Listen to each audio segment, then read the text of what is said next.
for S-Dawg's Learning Show. Yo, what up? We'll be learning some economics today. So right now we're in a recession, and I'm gonna teach you guys how we're gonna get out of it. See, the government just gotta stop spending money, and they gotta stop taxing me, because I don't want to give away my 3-month salary here. And see, that'll increase our gross domestic product, and then we gonna be good.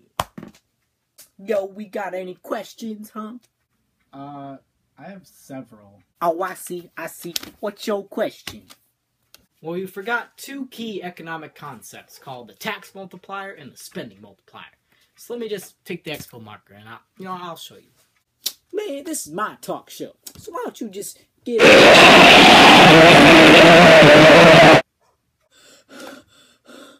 So let's get started. First, you have to know something called the marginal propensity to save and the marginal propensity to consume. Man, what is that?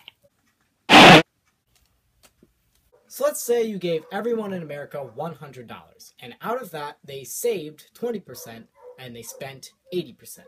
This means that the marginal propensity to save is 20% and the marginal propensity to consume is 80%. So when the government spends money, they deal with something called the spending multiplier, which is 1 over the marginal propensity to save. So why does it multiply? Good question. So, if the government spends $100, the people that they give it to are going to spend 80% of that. And then the people that they gave their money to are going to spend 80%, and then 80%, 80%, and so on. That gives a multiplying effect. So in this case, the spending multiplier, 1 over the marginal propensity to save, is 1 over 0.2, which is 5. So every time the government spends money, it's going to be multiplied by 5 when it's added to the GDP. So if the government spends $10 billion, then we will multiply that by 5 and increase our GDP by $50 billion. And let's say the government decided to decrease taxes. Then they would deal with the tax multiplier, which is the marginal propensity to consume over the marginal propensity to save. Now this, mathematically, is always smaller than the spending multiplier.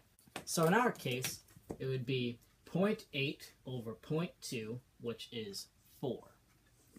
And that is less than the spending multiplier, which was 5. Man, I still don't get it. That's alright, let's do an example. So let's say the government increases spending by $50 billion and decreases taxes by the same amount, $50 billion. And this time, let's say our marginal propensity to save is 10% and our marginal propensity to consume is 90%. So our spending multiplier is 1 over the marginal propensity to save, which is 1 over 0.1, which is 10. And our tax multiplier, which is the marginal propensity to consume over the marginal propensity to save, is 0.9 over 0.1, which is only 9. So increasing government spending by $50 billion, we'll multiply that by 10, and our GDP will increase by $500 billion. And when we decrease taxes by the same amount, $50 billion, 50 times 9 is only $450 billion of an increase in our GDP. So they're both effective at increasing our GDP, but as you can see, increasing government spending increases it a little bit more. Man, so why is this important? Like, how does this affect me? Now let's say that the government increased spending and increased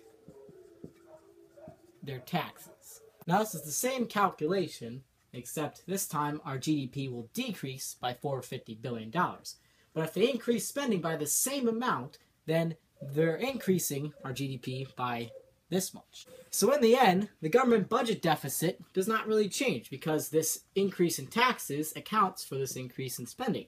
But the GDP still increases by $50 billion. I get it. Man, let's give this cat a round of applause. Man, that's all the time we have on S-Dawg's Learning Show. I'm S-Dawg. Good night.